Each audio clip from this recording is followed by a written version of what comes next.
In July 1945, in the midst of World War II, leaders from the US, the United Kingdom, Russia and China gave an ultimatum to Japan that they hoped would end the war. They were demanding Japan's unconditional surrender and warned that any negative response from Japan would be met with prompt and utter destruction. The Japanese Prime Minister, Kantaro Suzuki, was pressured by reporters wanting to know what Japan's response would be. He replied, "Mokusatsu." His intended meaning behind that word was to communicate no comment, that they had not reached a decision yet, and that is the context in which that word is often used.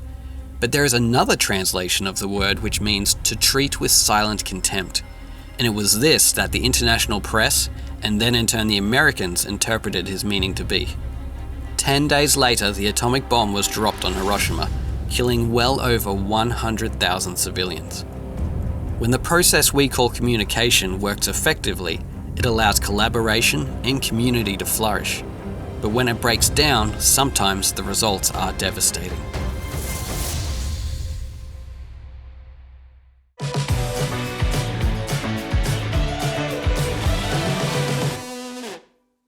We can describe communication as the process of transferring information from one person to another.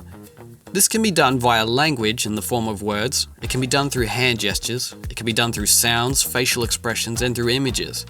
A smile, a thumbs up, the phrase "your fly is undone," all pass information from one party to another. But there is a process that functions as a foundation to this one, and its absence was very apparent in 1945. It's the process of creating a mutual database of language, meanings, experience and context that allows all those words, gestures and sounds to convey the correct meaning. Words are, after all, just a combination of sounds, and depending on the culture you were raised in, which is really another word for process, that combination of sounds can mean vastly different things.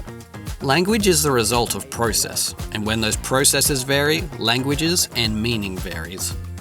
There are currently around 7,100 different languages spoken in the world today, and that's not even counting the number of languages that have been lost and forgotten throughout history.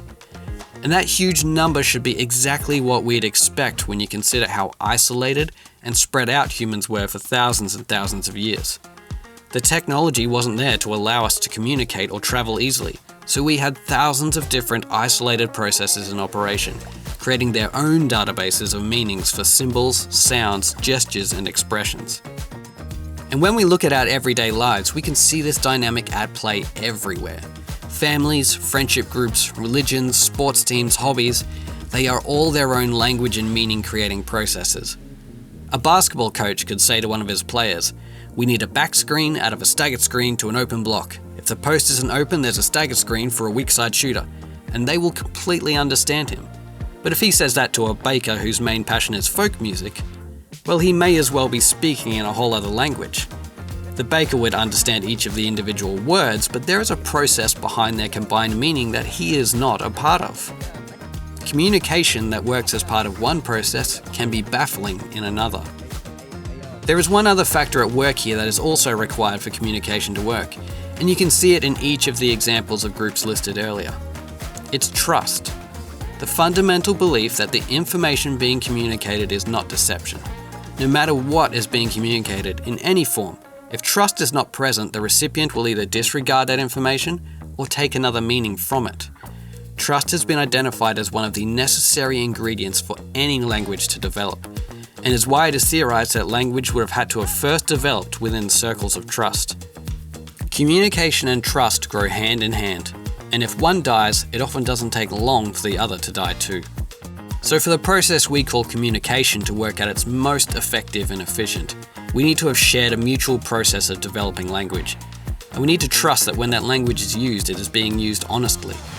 These elements were missing in 1945, but way back in the early history of humanity, once those pieces were in place within individual societies, we really got rolling with expanding how, why, and what we communicated.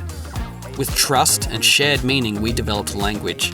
We developed writing, then paper to write on, then the printing press and books, then telephones and the internet age we now live in, where the divide between our various global processes and cultures has never been potentially smaller. And it's this process, the expanding of the forms and technologies of our communication that we will dive into over the next few episodes, to see how each new step in the process changed how we communicate, and how that changed everything else for humanity.